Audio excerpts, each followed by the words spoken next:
कल से कमर कस के पढ़िए। यूपीएससी में सफल होने के लिए मैं अक्सर एक बात कहता हूं कि एक गुण है जिसको आपको अपने अंदर ले आना है, इसको बोलते हैं परसिवियरेंस। और यदि कोई मुझसे पूछे कि यूपीएससी में सफलता के लिए कौन सी एक चीज सबसे ज्यादा जरूरी है, तो कुछ लोग हो सकता है कहें कि हमारा आईक्यू लेवल कितना है उससे तय होता है, आईक्यू से भी तय होता है। आईक्यू समझते हैं, इंटेलिजेंस कोशिएंट, जैसे मतलब बुद्धिमत्ता, कि आप कितने बुद्धिमान हैं, रीजनिंग कितनी अच्छी कर लेते हैं, डेटा इंटरप्रिटेशन कितना अच्छा कर लेते हैं, कोई टेढ़ी मेढ़ी बात कोई समझाना चाहे कितना जल्दी समझ लेते हैं, सिचुएशन में फंस गए हैं उसकी हैंडलिंग करनी है, समाधान निकालना है, कैसे निकालते हैं, इन सब चीजों को बोलते हैं इंटेलिजेंस। और इंटेलिजेंस कितनी है, इसका जो फॉर्मूला है उसको बोलते हैं इंटेलिजेंस कोशिएंट। फॉर्मूला भी और आपका स्कोर भी, उसको बोलते हैं आईक्यू स्कोर। ये बात सही है कि अगर आपका आईक्यू ठीक है तो इस परीक्षा में या जीवन में कहीं भी सफलता की संभावना ज्यादा रहती है, ये बात सही है। और इस परीक्षा में विशेष रूप से एक बड़ा खतरनाक पेपर है जिसका नाम है सीसेट। उसका तो सीधा लिंक आईक्यू से ही है। उसमें रीजनिंग चाहिए, कॉम्प्रिहेंशन, यानी कि भाषा, टेढ़ी मेढ़ी भाषा को ठीक से पढ़ के एग्जैक्टली समझ पाना कि क्या कहा जा रहा है, निष्कर्ष निकाल पाना, ये क्षमता चाहिए। मैथमेटिक्स का जो बेसिक लेवल है वो भी उसमें आना चाहिए, उससे भी प्रश्न आते रहते हैं। लेकिन आईक्यू पर्याप्त नहीं है। सीसेट निकाल भी लेंगे तो उससे क्या हो जाएगा, बाकी सब भी तो करना पड़ेगा ना। कुछ लोग बोलते हैं कि आजकल इमोशनल इंटेलिजेंस का कोशिएंट जिसका ज्यादा है वो जीवन में ज्यादा सफल होता है, जिसके सबसे अच्छे उदाहरण है हमारे प्रधानमंत्री नरेंद्र मोदी जी। मुझे नहीं लगता कि आईक्यू टेस्ट में वो कुछ ऐसा कमाल कर पाएंगे कि सीसेट अगर आप उनको देंगे तो हो सकता है कि उनको दुविधा हो उसमें। और इमोशनल इंटेलिजेंस गजब की है, जिसका मतलब है कि पूरे देश की जनता के इमोशंस को कैसे मैनेज करूं, कैसे उन्हें यह भरोसा दिलाऊं कि मैं सबसे बढ़िया व्यक्ति हूं पीएम बनने के लिए, और ये भरोसा लगातार मेंटेन कैसे रखूं। एक बार को तो आप भरोसा दिला सकते हैं किसी को, लेकिन मेंटेन रखना भरोसा आसान नहीं होता है। बुलंदियों पे पहुंचना कोई बड़ी बात नहीं होती है, बुलंदियों पे बने रहना बड़ी बात होती है। और उसके लिए चाहिए इमोशनल इंटेलिजेंस कि पूरा देश ये महसूस करता रहे लगातार कि नहीं, यही व्यक्ति सबसे बेहतर है। चाहे किसी राज्य का सीएम हो, देश का पीएम हो, कोई भी व्यक्ति अगर लंबे समय तक सफलता को मेंटेन कर पा रहा है, और जहां सफलता का संबंध पब्लिक डिस्कशन से है, पब्लिक डिस्कोर्स से है, इसका मतलब है कि इमोशनल इंटेलिजेंस गजब की है। इस एग्जाम में उसकी बहुत जरूरत नहीं पड़ती है। अगर आपका इमोशनल इंटेलिजेंस का लेवल अच्छा है तो आप इंटरव्यू में शायद कमाल कर देंगे। क्योंकि इंटरव्यू क्या है, 5 लोग वहां बैठे हैं, छठे आप गए हैं, बातें करनी आधे घंटे तक, बातें बढ़िया हुई तो 40 मिनट चलेगा, 45-50 मिनट चलेगा, बातें मजेदार नहीं हुई तो शायद 15-20 मिनट चलेगा। और जब आप बात करके निकले तो उनको खालीपन सा लगने लगे जीवन में कि यार क्यों चला गया, इतने अच्छे जवाब देती है ये बच्ची, ये क्यों चली गई, इतना अच्छा जवाब दे रहा है बच्चा, क्यों चला गया, ये फीलिंग आनी चाहिए। और वो तभी आएगी जब उनके दिल तक बात पहुंचेगी। दिमाग तक रुक जाएगी तो मजा नहीं है, बात पहुंचनी चाहिए सीधे दिल के अंदर। और ऐसे में जीएस के या ऑप्शनल के कुछ आंसर्स में आप हो सकता है कुछ बढ़िया पंक्तियां वगैरह लिख के परीक्षक के इमोशंस तक पहुंच जाए, दिमाग के रास्ते दिल तक पहुंच जाए, हो सकता है फायदा मिल जाए, मिलता ही होगा थोड़ा बहुत। लेकिन यह भी निर्णायक नहीं है। आजकल कुछ लोग बोलते हैं कि जीवन में बहुत आगे बढ़ने के लिए चाहिए स्पिरिचुअल कोशिएंट। ये तीसरा कोशिएंट आजकल चल रहा है, स्पिरिचुअल कोशिएंट। आप कितने स्पिरिचुअल हैं, कितने आध्यात्मिक हैं, आपका ऊपर वाले के साथ कनेक्शन कितना मजबूत है, तार से तार जुड़ा है कि नहीं जुड़ा है। ईश्वर को मानना ना मानना जरूरी नहीं है, स्पिरिचुअल उसके बिना भी हो सकते हैं। उस केस में स्पिरिचुअल का मतलब है कि इस पूरी समष्टि के साथ आपका तादात्म्य या तारतम्य कैसा है। जो लोग ईश्वर को मानते हैं वो ईश्वर के साथ कह लेते हैं, बाकी लोग कहते हैं कि समष्टि के साथ हमारा तारतम्य कैसा है। फायदा पहुंचाता हो, यहां भी पहुंचाता हो, क्योंकि जो स्पिरिचुअल क्वेश्चन जिनका हाई है वो लंबे समय तक संघर्षों को झेलने की ताकत ज्यादा रखते हैं बाकी लोगों की तुलना। उनके साथ क्या होता है, कुछ ऊंच नीच हो जीवन में तो बहुत आराम से हैंडल कर लेते, सोचते अरे कुछ सोचा होगा ऊपर वाले ने, मैं क्यों इतना सोचूं, उसने सोचा होगा। कोई स्ट्रगल आएगी तो क्या सोचेंगे, अरे परीक्षा ले रहे हैं मेरी, मैं जानता हूं। मस्त रहता है हर चीज में, और बाकी लोग बहुत जल्दी तनाव में आ जाते हैं। तो जिसका स्ट्रेस मैनेजमेंट अच्छा है वो निश्चित रूप से एक लंबी रेस में जीतने वाला घोड़ा बन जाता है।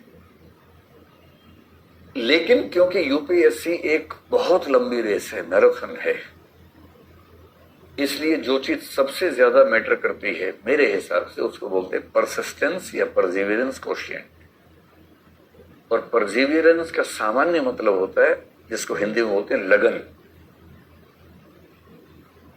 और लगन का मतलब सिर्फ ये नहीं है कि आप कितनी मेहनत से काम कर रहे हैं, कंसंट्रेशन कितनी है, डिटर्मिनेशन कितना है, दृढ़ता कितनी है, नहीं।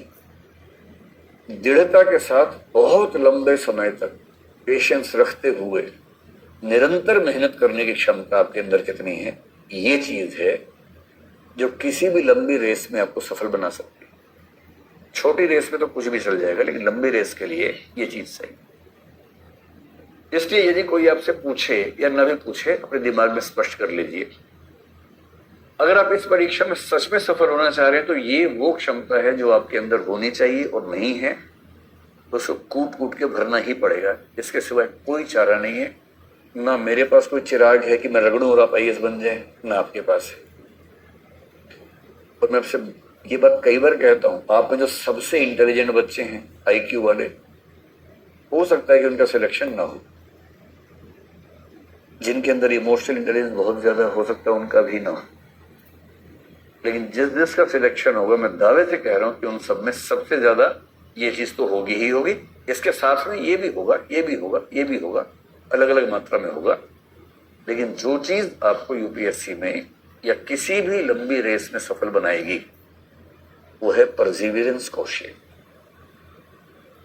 तो वैसा बच्चा मत बनिएगा।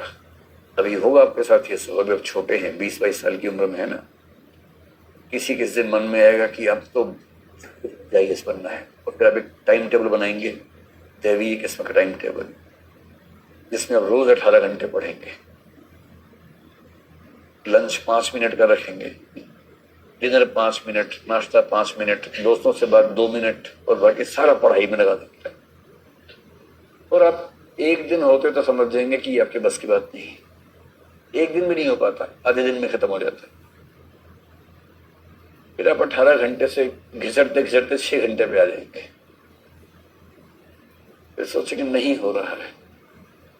1 महीना होते होते हाथ पांव कांपने लगेंगे, मम्मी याद आएंगे उसके बाद कि मम्मी वापिस ही आ जाऊं क्या, डर नहीं लग रहा है, यहाँ पर बहुत पढ़ना पड़ता है। ये सब होगा आपके साथ, नॉर्मल बात है, कोई खास बात नहीं है। ये सब वो पुल है जिस पुल को पार करने के बाद अच्छे नजारे शुरू होते हैं। आप यहां खड़े हैं, यहां जाना है, और एक ऊंचा पुल है ऐसे करके, यहां तक पहुंचने की यात्रा बड़ी मुश्किल है। यहां पहुंचते पहुंचते कई लोग ढह के गिर जाते कि नहीं हो पाएगा, नहीं हो पाएगा, नहीं हो पाएगा। एक बार यहां पहुंच गया तो उसके बाद यात्रा बड़ी हसीन है, और यात्रा पूरी हो गई उसके बाद तो फिर सब कुछ ही हसीन है।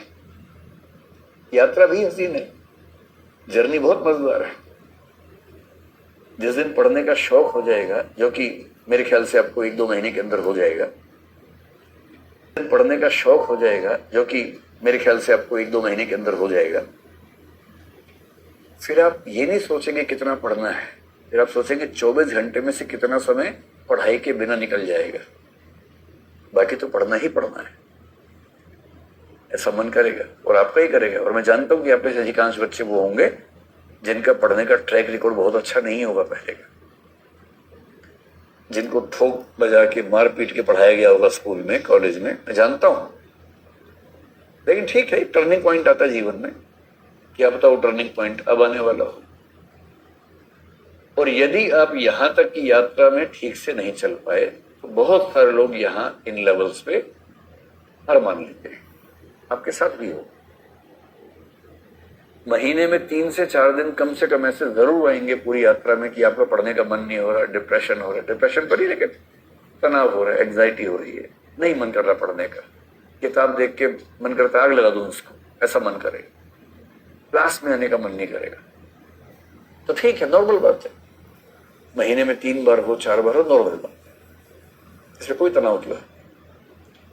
और अच्छी बात क्या है, कोविड देवता की कृपा से अभी है कि आपको हर क्लास ऑनलाइन भी मिल जाती है। तो जिस दिन मन नहीं हुआ ठीक है, मत आइए एक बार, उस दिन क्लास ऑनलाइन देख लीजिए, अपनी सुविधा से देखिए जिस टाइम मन करे। लेकिन अगर ये फेज लंबा चलने लगे ना, कि 5 दिन हो गए पढ़ने का मन नहीं कर रहा, 10 दिन हो गए पढ़ने का मन नहीं कर रहा, तो इसका मतलब है कि ये वाली जो चीज है इसकी अभी कमी है, परसिवियरेंस की।